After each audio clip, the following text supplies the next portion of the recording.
I think we might be live, are we? Yes, we are. Hey, John. Hi, Val. So this is Val Vandervort of Veritas Homes, and John Sieling is actually an agent who works with us in Veritas Homes along the peninsula. But John, tell us your other life. Sure. My alter ego lives just outside Portland, Oregon, about 17 miles to the east. Moved up here about 5 years ago, and I'm an active broker in both Oregon and Washington, working in the Portland metro area and some of the communities nearby. So you are licensed in all three states. Triple threat. It also Yeah. means a lot more fees, which is always fun. But yeah, Oh, yeah, true. it's fun. Well, maybe one day I'll be licensed up in Washington. Those You can see the lovely green trees behind John, a hallmark of life in the Pacific Northwest. Absolutely, there they are. Yeah. Is it warm today? It's warm, but it's not as bad as it was yesterday. We had a couple days that it got close to the century mark, but it's only down. It's about mid 80s today, so it's a little nicer. Pleasant with a little breeze back there too. Yes. All right, so we on the show typically run through the numbers. I'll be very brief about things in San Mateo County, essentially. So, looking at the numbers, it's unbelievably consistent. Our inventory levels from last week to this week, like almost every city is exactly in the same spot as it was last week, which I don't think I've ever seen it that similar. The only two cities that were kind of a little bit outliers were Redwood Shores and Foster City, which I think is a little interesting. Like that is a place where I have seen that things kind of slow down first. So it makes me wonder like, okay, maybe things are going to mellow out just a little bit. And our days on market is creeping up just ever so slightly. Not sure if it's, something that's really significant enough to be a difference, but I certainly get the feeling like people are putting their houses on the market in the coming month, for sure. So we have quite a pipeline ourselves. I would agree with that. I think Foster City and Redwood Shores can be the canaries in the coal mine. Yeah. That's a little more dramatic a metaphor. I look at Emerald Hills area, Redwood City being that way too, many times, just because it's a little more unique in its layout, and you start to see some slowdown happening there. But yeah, I'd say that that's a reasonable assumption. Yeah, we'll see what happens. Lord knows buyers are still out there in droves. We're getting lots of showings on our listings. And I just heard of a story of a house in Alameda that had an astronomical number of offers.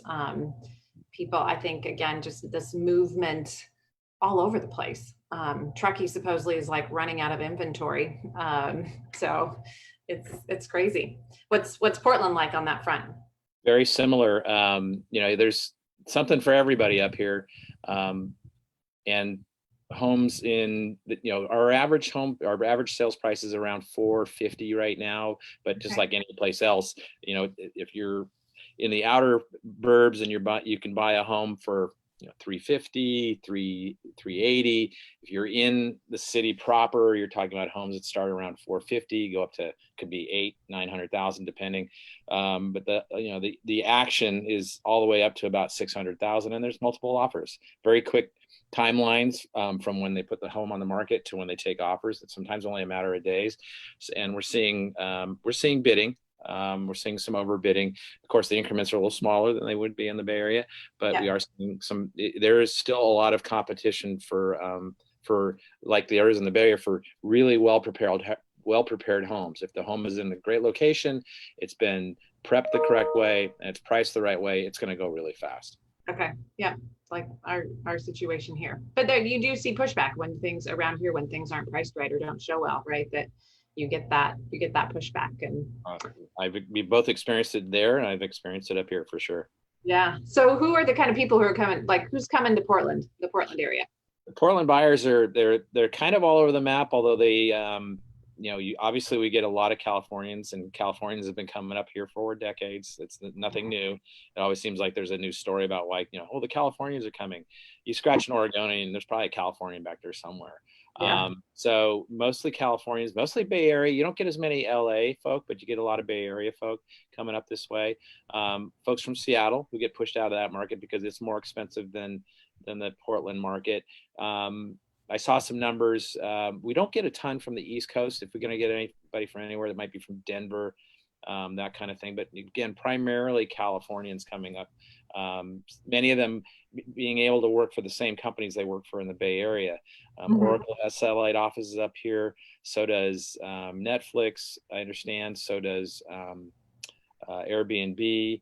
And then, of course, out on the west side of the metro area over in Washington County, outside Beaverton, you've got big employers like Nike, Intel. Intel's been here for a long time. They utilize the Hillsborough Airport to bring their people back and forth, and Genentech. So you've got some big Bay Area employers that have offices or satellite offices here. So it's very easy for people to come up here. And in these days where we've got everybody working from home, people are scratching their head and saying, why am I living in the Bay Area? Why don't I just move up to Portland? I can buy a house and, and go from there. So that'd be the group that comes up here. Are you seeing more of an influx since kind of over these summer months of more Bay Area people coming? Okay. Absolutely. Wow. You're seeing more, you get the retirees, but you're also seeing more of the workers. So it's kind of, it's somewhat of the gamut. And that's reflected in the parts of the area that they move into. There's areas like Lake Oswego where, our mutual friends, Terry and Tom Lovelace, ended up. They looked over hither and yon here, but they found that Lake Oswego worked best for them. It's kind of like, looks a little bit like, your average your average, Tahoe cabin that would be in Dollar Point or Tahoe City, that kind of thing. It's not really a cabin so much as it's a house in the woods. And then, the younger folk go for the cool and hip east side of Portland, where you've got the Craftsman homes and the walkable parks and all that kind of good stuff. Yeah. Excellent.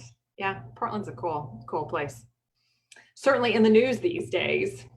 Yeah, that's mellowed out a little bit, and that's good. But all that stuff was happening in a very concentrated place downtown. Okay. So it's Portland has a history of protest. That's proud of it, and it's fine. It finds its own rhythm. It is a quirky place. You see bumper stickers that say "Keep Portland Weird." That's not hard. It's there's a lot of different stuff, but it really is more of that vibe and that ethic is on the east side of Portland, in the older neighborhoods that were built out in the 20s, back in the days when they had electric railways and velodromes and all those kind of fun things. Yeah, excellent. Well, cool. Thank you, John, for joining us. I appreciate the perspective on the Portland market. It's certainly, like, I was thinking about it, like, who knew, like, when we were kind of so hunkered down in the middle of March, right, that